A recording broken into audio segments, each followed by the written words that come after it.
لوگوں نے خطوط دے کر بلایا تھا، ماتم کرنے والے بھی وہی لوگ تھے۔ بے شک، ماشاءاللہ۔ ہاں، یہ بڑا مختصر اور جامع جواب ہے کہ ماتم کرنے والے بھی وہی تھے جو بلانے والے تھے۔ بلکہ اگر اجازت ہو آپ نے شاہ صاحب کی طرف بھیجا ہے تو ٹھیک ہے، شاہ صاحب ہی اس کا جواب دیں، میرا خیال ہے انشاءاللہ تعالیٰ وہ ہم ابھی شاہ صاحب کے پاس آتے ہیں اور انشاءاللہ تعالیٰ شاہ صاحب قبلہ ضرور ارشاد فرمائیں گے۔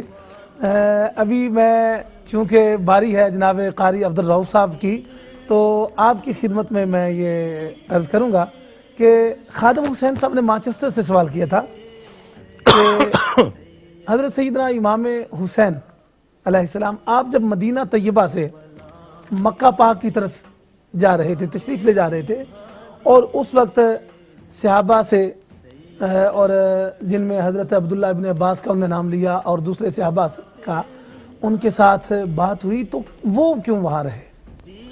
ساتھ کیوں نہیں ہوئی؟ بسم اللہ الرحمن الرحیم۔ جو ان کا یہ سوال ہے کہ سیدنا امام حسین رضی اللہ تعالیٰ عنہ نے کسی کو حکم نہیں فرمایا، اگر آپ حکم فرماتے اور آپ مدد لیتے سوائے اپنے اہل کے جو آپ ساتھ لے گئے ان کو، تو ضرور جو ہے وہ صحابہ ساتھ چلتے، کیونکہ ایسی کیفیات ہی نہیں تھی۔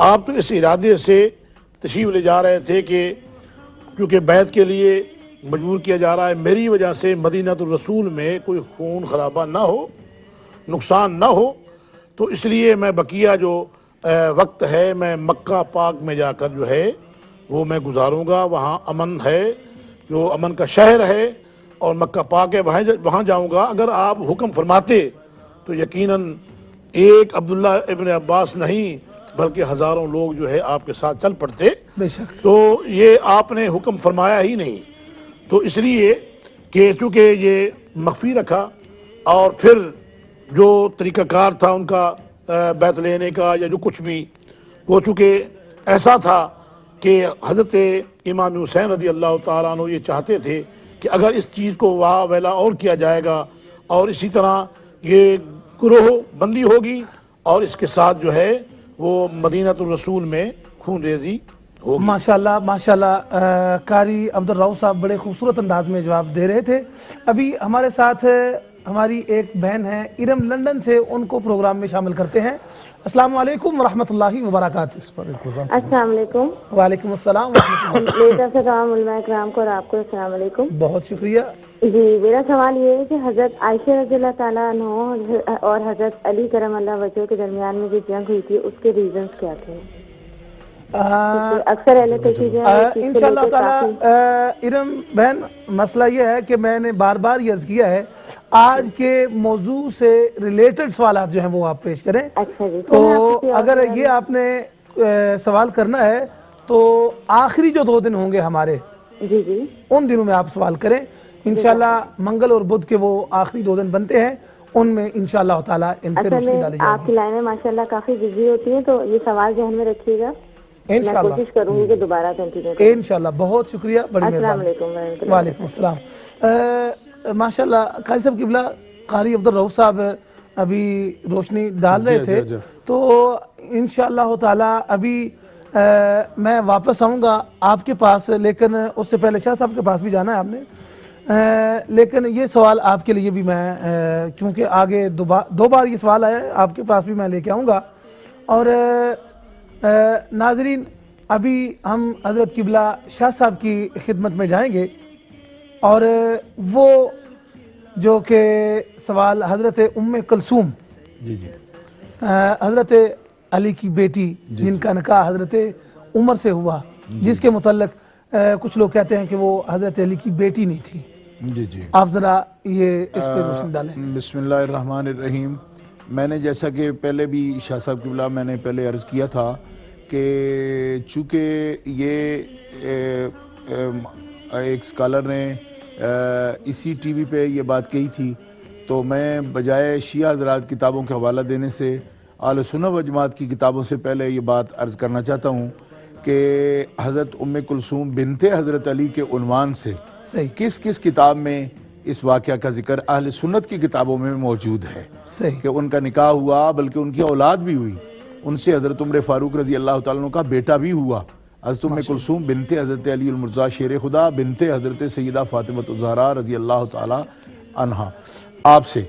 تو اس کو بخاری شریف کتاب الجہاد کے اندر یہ حدیث پاک موجود ہے، یہ جس میں کہ حضرت ام کلثوم بنت علی کے نکاح کا ذکر موجود ہے حضرت فاروق اعظم کے ساتھ. سنن نسائی میں یہ سیاستہ میں سے کتاب ہے، اس کی صفحہ نمبر 280 پر سنن نسائی میں بھی یہ حدیث پاک موجود ہے. مستدرک میں فضائل حضرت علی المرضی رضی اللہ جلد 3 کے اندر بھی صفحہ نمبر 42 کے اوپر یہ موجود ہے. کنز العمال میں موجود ہے. کتاب السنن میں خراسانی نے اس کو نقل کیا ہے.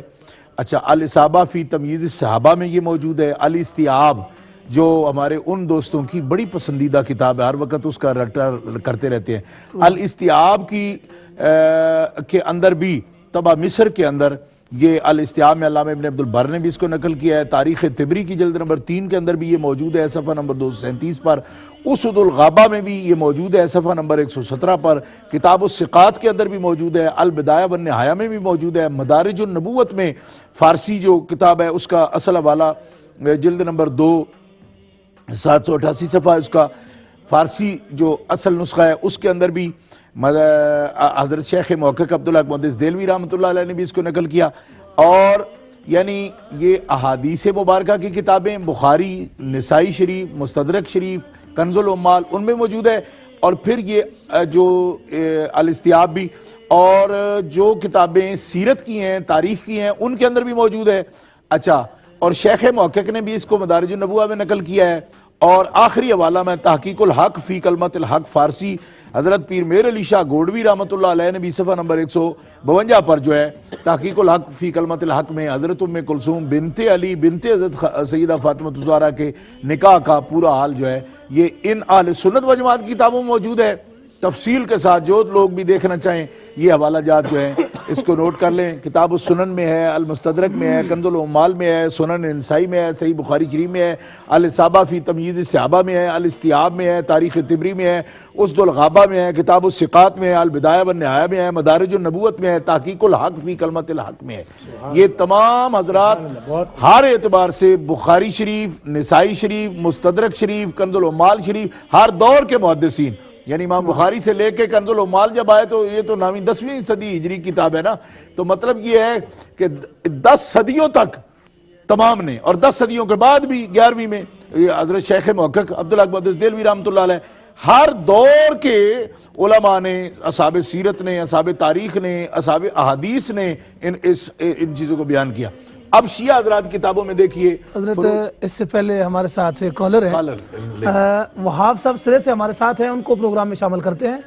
السلام علیکم ورحمۃ اللہ وبرکاتہ. وعلیکم السلام جناب شاہ صاحب، آپ اور تمام علماء یہ ذیشان کی خدمت میں میرا سلام. وعلیکم اور السلام. بہت اچھا پروگرام ہے جناب، اور آج بالخصوص قبلہ مشہدی صاحب دامت برکات العالی کو دیکھا، بہت اچھا لگا، بہت اچھا موضوع ہے.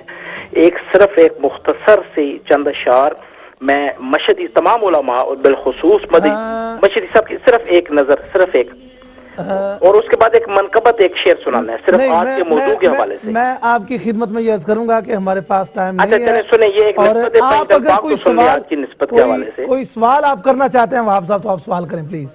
سوال تو ایسا نہیں، آپ اتنے اچھے علماء بیٹھے ہیں کہ ہمیں سوالوں کی ضرورت ہے، ہمیں تو سننا ہے آپ سے. آپ بہت سنیں، پھر حاصل کر رہے ہیں. آپ سنیں انشاءاللہ تعالی آپ کو مزہ آئے گا. آپ سنیں. بہت شکریہ، جزاکم اللہ. جی حضرت جناب.